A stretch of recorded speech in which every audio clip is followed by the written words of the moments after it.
Mitchell Starc যদি মনে করতেন অস্ট্রেলিয়ার কোনো প্রত্যন্ত গ্রামে 500 একর জমি কিনবেন, 5000 গরুর একটা ফার্ম হাউস করবেন, কিংবা বিরাট একটা চিংড়ির ঘের করবেন, সিডনি মেলবোর্ন প্রত্যেকটা জায়গায় তার 5000 স্কোয়ার ফুটের একটা করে ফ্ল্যাট থাকবে, পারলে একটা অ্যাপার্টমেন্ট, 3টা গাড়ি, এই চিন্তা যদি করতেন তাহলে আর মিচেল স্টার্ক হইতেন না।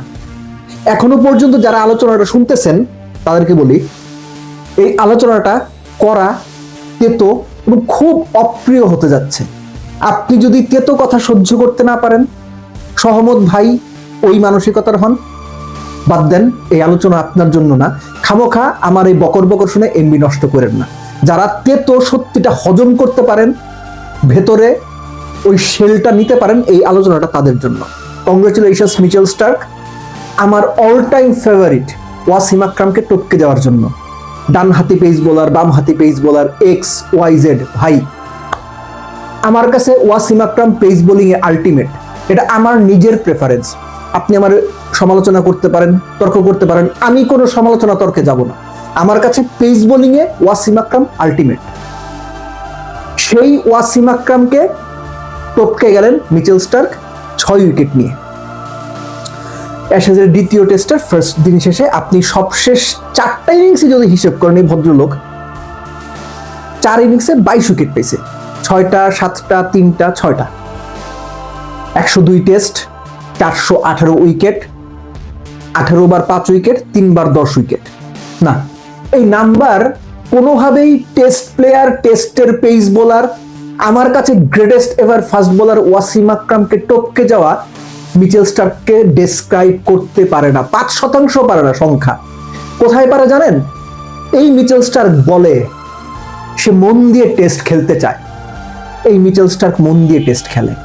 এই মিচেল স্টার্ক 15 বছরের ক্যারিয়ারে মোটে 130টা ওয়ানডে খেলে।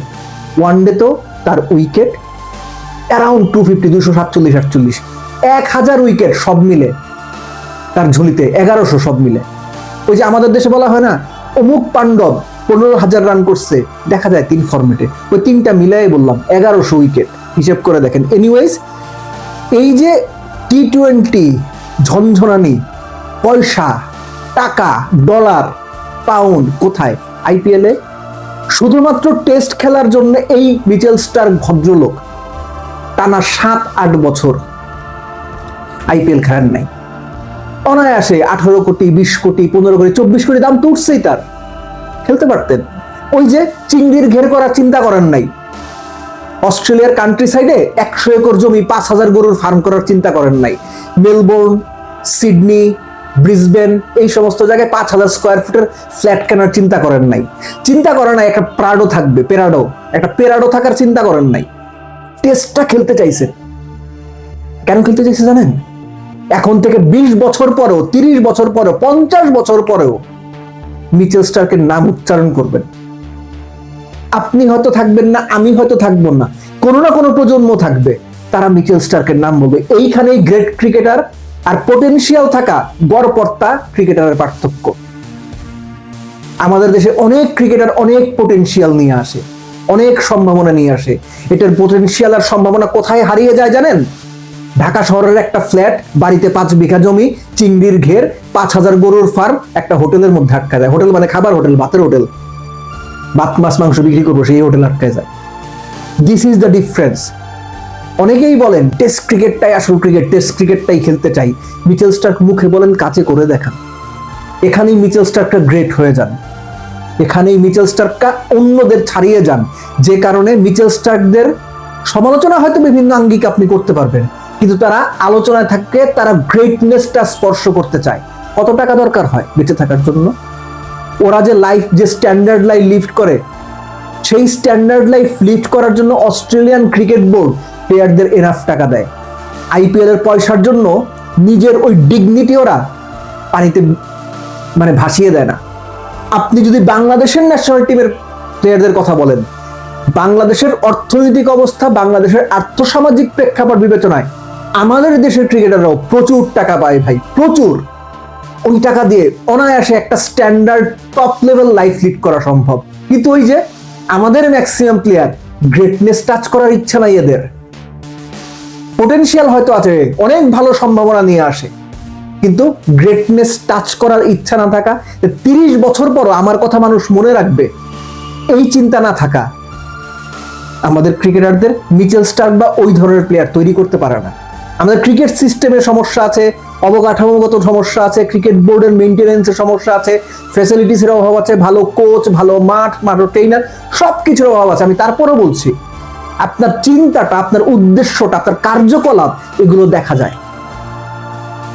এবং আপনাদের চিন্তা, উদ্দেশ্য, কার্যকলাপে এমন কিছু 10 বছর 11 বছরের সাংবাদিকতা ক্যারিয়ারে দেখি নাই যে আপনারা গ্রেটনেসটা টাচ করতে চান।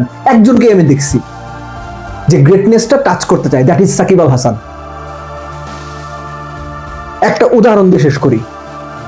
সাকিব বিগ ব্যাশ খেলে আসছে, সকালবেলা আমি ইন্টারভিউ করতে গেছি, ভোরবেলা, কুয়াশা, ঠান্ডা, ওর মধ্যে কিচ্ছু দেখা যায় না, বিসিবিতে কেউ নাই, আমি সাকিব আর ক্যামেরাম্যান, তখন আমি 71 টিভিতে।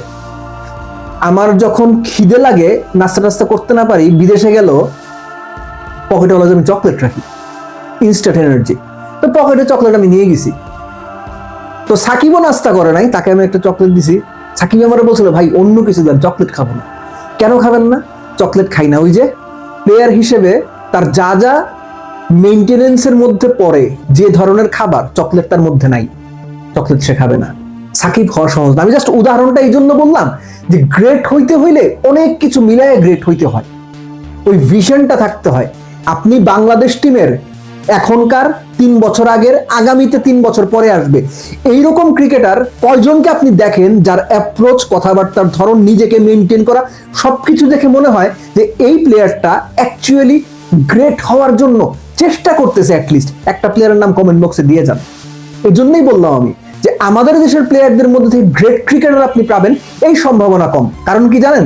ওই যে দেশে 5 বিঘা জমি, একটা বাড়ি, একটা বাংলা বাড়ি, ঢাকা শহরে 3000 স্কোয়ার ফিটের একটা ফ্ল্যাট, সম্ভব হলে 5000 স্কোয়ার ফিটের একটা ফ্ল্যাট, 5000 গরুর ফার্ম, 10,000 ডিম দিবে এরকম একটা মুরগির ফার্ম, একটা ভাতের হোটেল, বড় ভাতের হোটেল কিংবা অন্য কোনো হোটেল।